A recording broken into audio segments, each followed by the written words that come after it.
comienza una mirada a lo desconocido.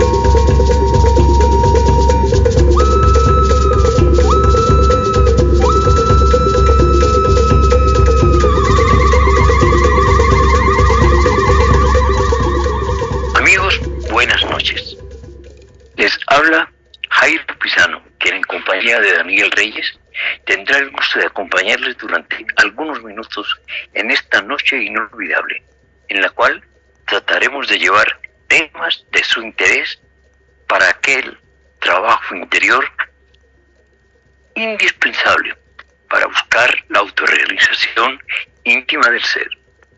Hoy tendremos la oportunidad de estudiar un poco lo que el señor Quetzalcóatl enseñaba a los náhuatl en sus templos secretos. Quetzalcóatl, dios tolteca de los vientos, tercer hijo de la pareja divina de Ometeotl y Omecíhuatl, señor y señora de la dualidad. Se le representaba con un vestido plateado como los rayos de la luna, con una media luna en su pecho, cubierto con una máscara sagrada.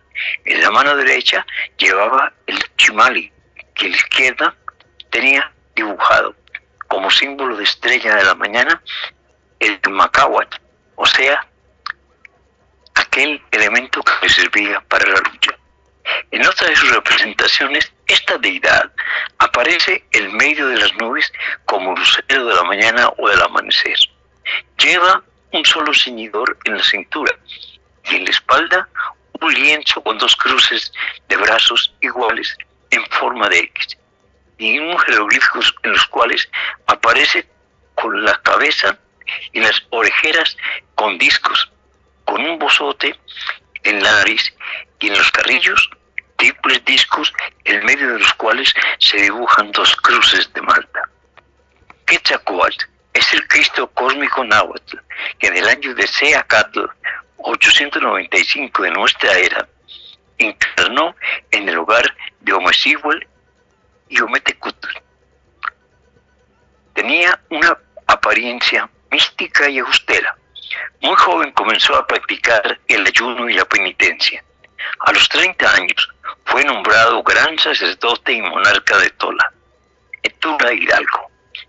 Otros anales toltecas dice: desterrado de su patria, volvió a ella después de muchos años, trayendo de países lejanos una civilización muy adelantada y una religión monoteísta y de amor para todos los hombres. Otra de estas crónicas dice: llegó a Tolán por Pánuco, venía del mar sobre un madero, era blanco y barbado, y portaba una túnica bordada de pequeñas cruces rojas.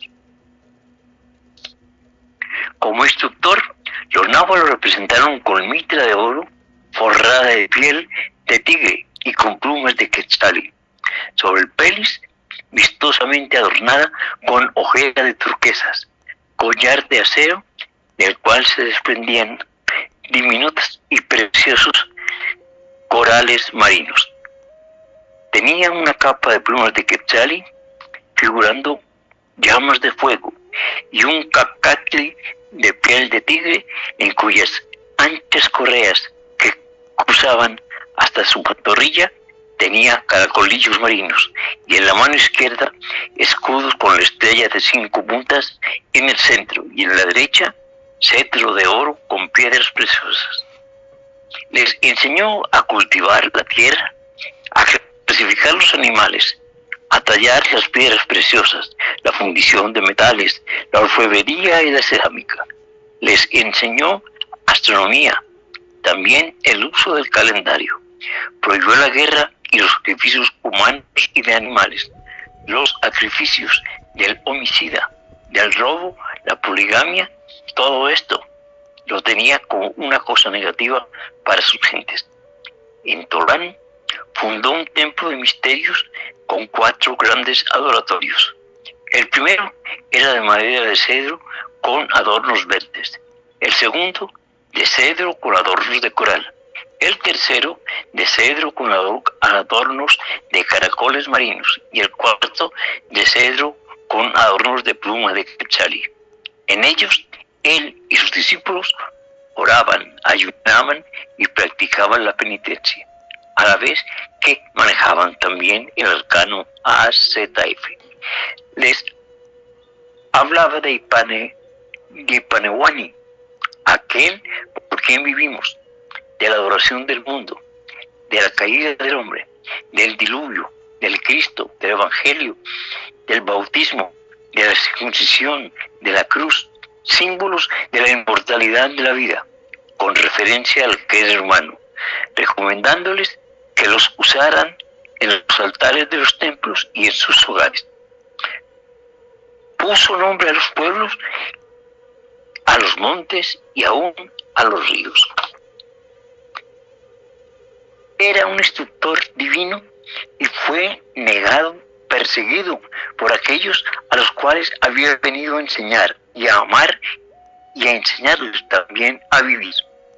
Lo persiguieron y en su vida Atolán se refugió por algún tiempo en Teotihuacán, el lugar de la adoración, donde dejó un templo abierto en cuyo altar los maestros realizaron el autosacrificio y una solemne ceremonia del fuego nuevo. El altar de este templo está adornado con cabezas de serpientes, emergiendo del cáliz de una flor, los cuales simbolizaban a Quetzalcóatl caído en los abismos atómicos del hombre. Las conchas blancas y los caracoles rojos adornaban sus piernas como emblema del origen primario de la deidad. Teotihuacán pasó a Cholula, en donde vivió 20 años, pero tuvo que huir nuevamente porque allí se desarrolló una guerra.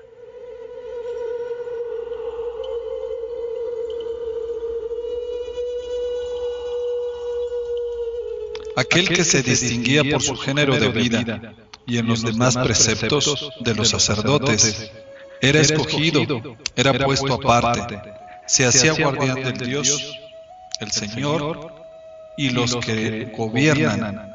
Todos los demás nobles lo nombraban, le daban el título de Quetzalcóatl. Aun cuando fuere pobre y miserable, aun cuando su madre y su padre fueran los pobres de los pobres, no se veía su linaje, solo se atendía a su género de vida.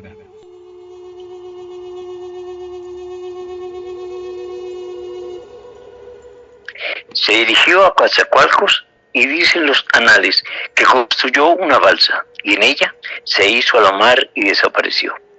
Pero antes les dijo que tuvieran por cierto que hombres blancos y barbados como él habrían de llegar por mar y se enseñorearían en las tierras de Anáhuac. Sabemos que esta profecía se cumplió. Hombres blancos y barbados vinieron del mar por el este, pero no para evangelizar con palabras de paz, sino con la espada. Oren sin cesar, decía Quetzalcóatl, para que encontréis al Señor en vuestro camino con alegría y no con dolor.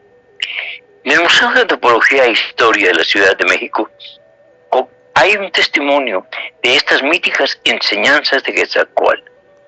Existe un monolito de la serpiente preciosa con plumas de quetzalí que tiene de fuera una gran lengua bífida, símbolo de la luz, y sobre su cabeza una I, emblema de Ignis, el fuego, y el jeroglífico Acatl, una caña con carrizo de agua simbolizando una cabeza humana para restituir en ella al hombre.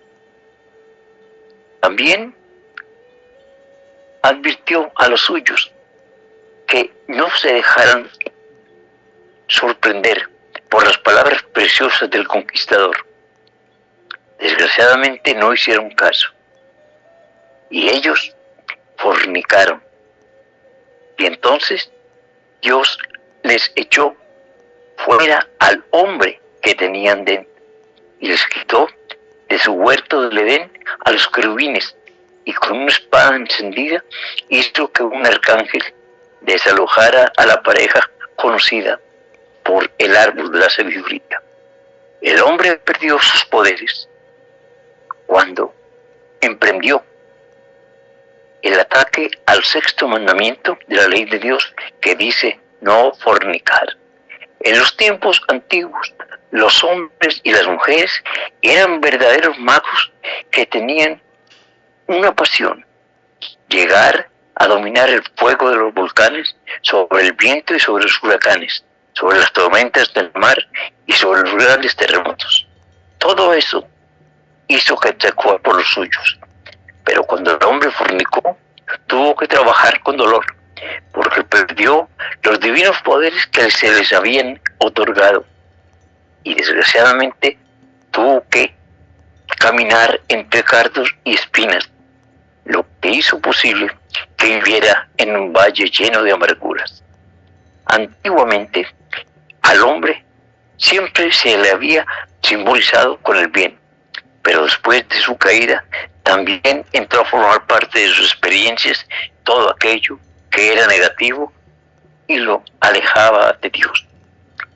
Tenemos que tener en cuenta precisamente que las enseñanzas de Quetzalcóatl tenían como objeto la sublimación de la energía tanto del hombre como de la mujer. Precisamente fueron ángeles caídos quienes hicieron posible que hombres y mujeres, al eyacular el licor seminal, tuviesen que arrastrarse en medio del pecado, de donde no han podido emerger hasta ahora. Fueron los ángeles caídos los que enseñaron a hombres y mujeres a eyacular el licor seminal, y así cayeron de un estado paradisíaco para convertirse francamente en animalitos, por los cuales se ha cernido la desgracia. Quetzalcóatl, el cuatito divino como se le conoce, fue misericordioso, redentor, amigo, hermano y padre, y dijo: no fornicarás. Sin embargo, no fue oído por los suyos, y estos tuvieron que pagar francamente un precio muy alto de su desobediencia.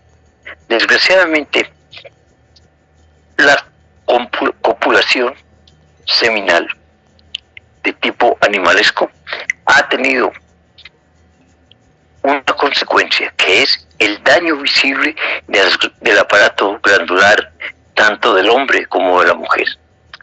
En los patios empedrados de los templos náhuatl, ya hombres y mujeres no trabajan en el sexo, ya no hacen esa cúpula sagrada que sexualmente les unía para llegar a convertirse en dioses mismos por canalizar adecuadamente el licor seminal. Enseñó a transmutar a todas estas fuerzas sexuales como hombres resurrectos, pero ellos traicionaron su enseñanza. El hombre y la mujer tendrán que regresar cualquier día al Edén, unidos por ese divino uso que se prodiga a través del encuentro sexual sin eyaculación del semen cristónico. Por ello, es posible que el hombre logre a través de toda su cadena vertebral llenarse de luz, de fuerza y de fuego. Sin embargo, todavía estamos esperando que esas enseñanzas que dejó Quetzalcóatl sean seguidas por todos aquellos adoradores de las tradiciones mexicas venidas desde años inmemoriales, miles de años tal vez. Sin embargo, no perdemos la esperanza de que algún día esta raza logre esa revolución interior, se ponga de pie y camine decididamente hacia el cambio real y verdadero.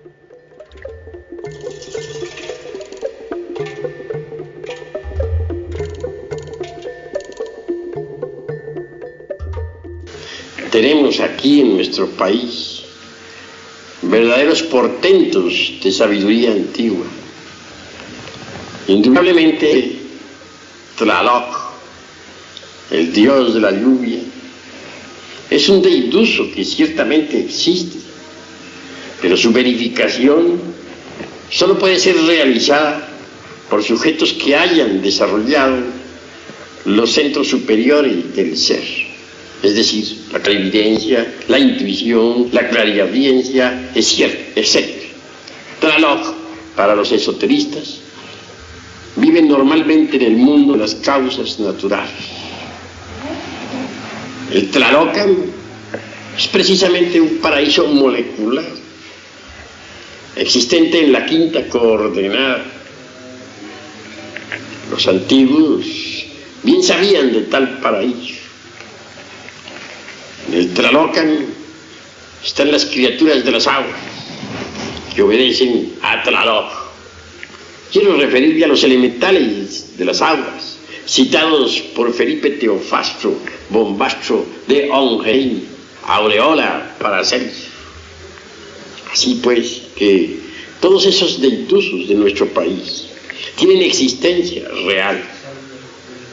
En el fondo vienen a simbolizar exactamente lo mismo que las deidades cristianas. Recordemos que en el cristianismo tenemos ángeles, arcángeles, serafines, etcétera, etcétera, etcétera. Así también nuestros antepasados tenían sus cortes angélicas. Incuestionablemente todos los deitusos de nuestros antepasados eran ángeles, son los mismos ángeles del cristianismo. Bien vale la pena que reflexionemos en todo eso. En cuanto a otros personajes, hay que reflexionar un poco.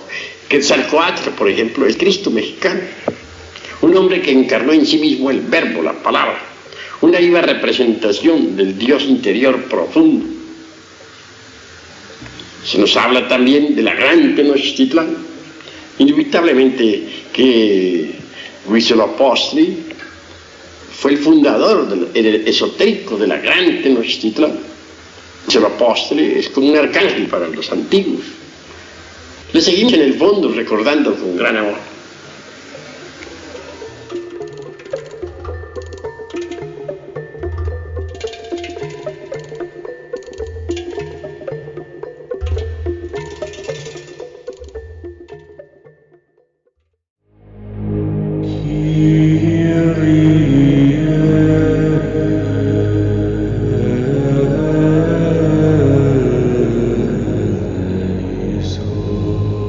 Radio Ajiacac. Conócete a ti mismo. Conócete a ti mismo. Conócete a ti mismo. Conócete a ti mismo.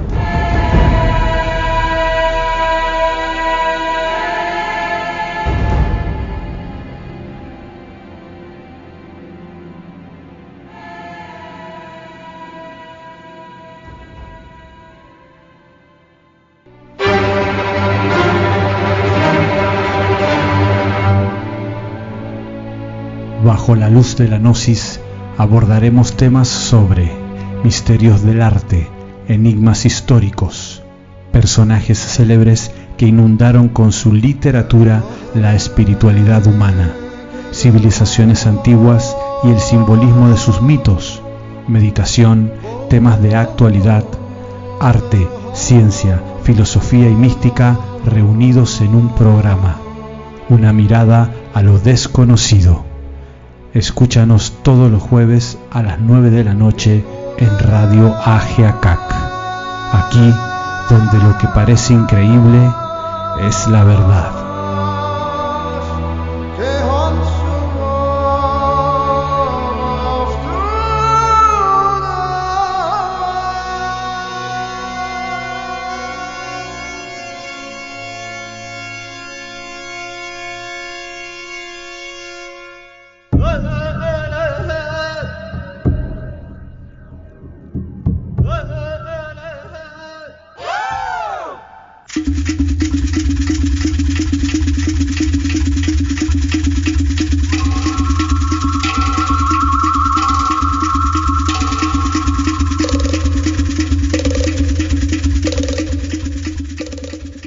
Quetzalcóatl no era nada más un personaje, no fue solo un personaje histórico, sino que además en Amatlán de Morelos, ahí encontramos referencias, leyendas, mitos sobre el nacimiento de este personaje. Pero se dice que este personaje se fue a vivir a Tepoztlán y ahí estuvo con sus abuelos hasta los 6 años.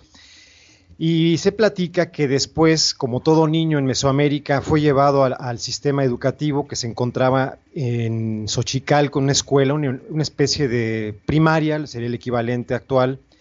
Y durante 20 años él estuvo aprendiendo pues todo lo que era necesario aprender para poder vivir en esa sociedad.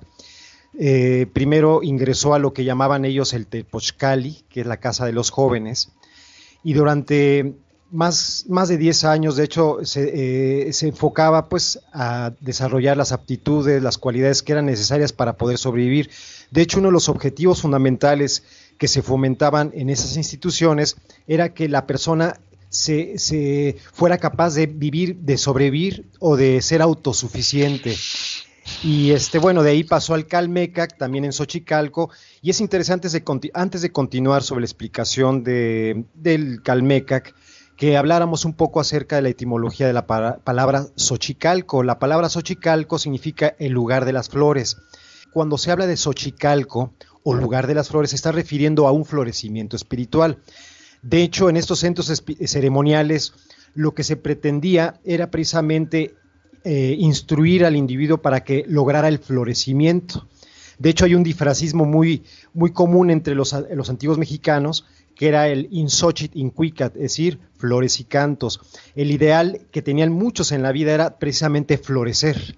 Entonces, llega Quetzalcóatl a este centro de estudios, empieza su formación en el Tepochcali, después de ahí pasa al Calmecac, que no era para todas las personas, puesto que no todos tenemos las mismas orientaciones vocacionales. Hay gente que se contenta con una formación básica, pero los que estaban llamados a ser gobernantes, sacerdotes, astrónomos, en fin, esas personas tenían que ingresar a una escuela específica de altos estudios.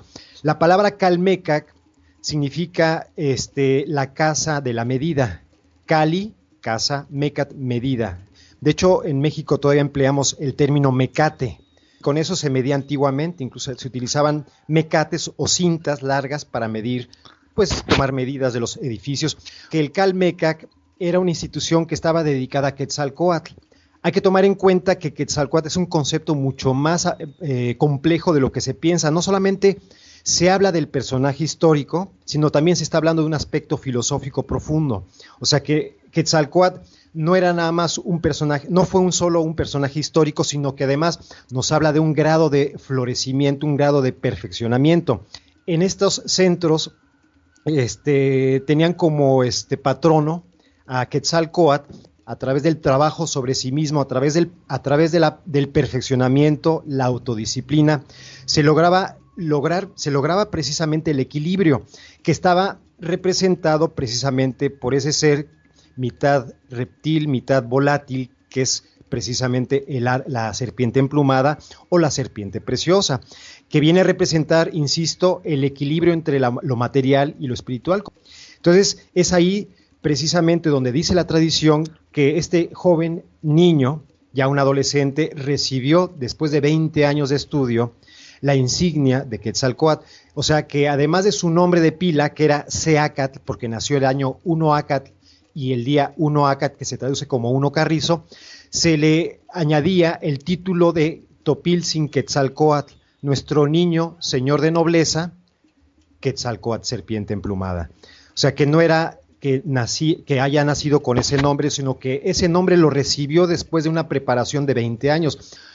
No todos los individuos lograban encarnar esa sabiduría, lograban adentrarse en esos misterios, y entonces no cualquiera podía ostentar ese cargo o ese título. Ahora, yo creo que el problema cuando se trata de abordar el concepto de Quetzalcóatl es que muchos nos referimos al personaje histórico, que yo pienso que definitivamente existió, porque hay tantas relaciones y tantos relatos acerca de él. Es algo así como es casi el equivalente de poner en entredicho la existencia de Jesús. La verdad es que hay tantas referencias a él, no solamente en el mundo náhuatl, sino también entre los mayas, que sería casi pues un poquito absurdo, ¿no?, negar la existencia. Por eso, vuelvo a repetir, así como existía el Quetzalcóatl como Dios creador o principio generador, también existió el personaje histórico y existió todo un linaje de personajes que tenían o ostentaban ese cargo o ese título. A manera ya casi de cierre, ¿no? Comentar un poquito acerca de qué pasó con el personaje histórico, ¿no? Ya al final, porque hay algo muy simbólico en la vida de este personaje, y además el desenlace final es algo que pues nos habla mucho acerca del ser humano actual, ¿no? Se dice que este personaje fue expulsado, cometió ciertos errores como todo humano, entonces tuvo que emigrar.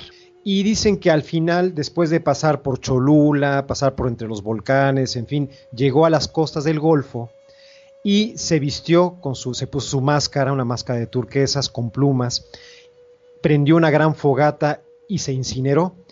Pero dice la leyenda que de entre las cenizas surgió su corazón transformado en una mariposa de obsidiana que elevó el vuelo y se transformó en el planeta Venus. Entonces todo eso, claro, no podemos decir que es algo histórico, eso no sucede con un ser humano, ¿no? Uno se quema y quedan cenizas, y tampoco vamos a decir que el corazón se transforme en una mariposa, pero todo eso es algo que está pletórico de simbolismo, de simbología. Nos está hablando de esa transformación, creo yo, que debe suceder o debe acontecer en cada uno de nosotros, en cada ser humano, y ese era el ideal de la Toltecayotl, que es la herencia de Quetzalcóatl.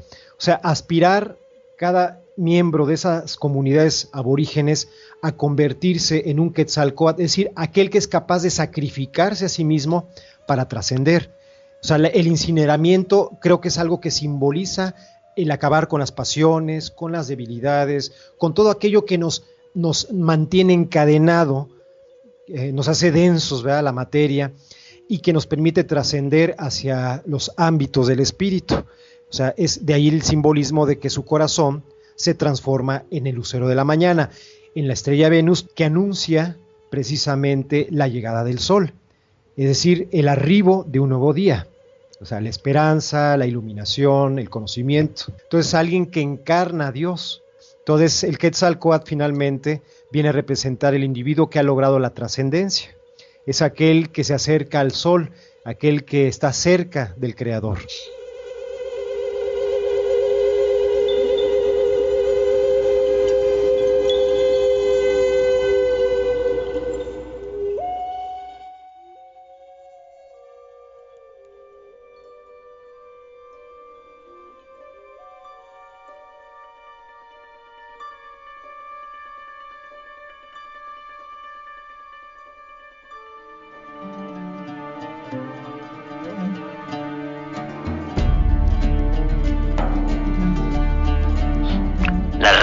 De náhuatl, toltecas, aztecas, han seguido vagando indiscutiblemente en busca de esa luz que Quetzalcóatl fungió como estrella de la mañana.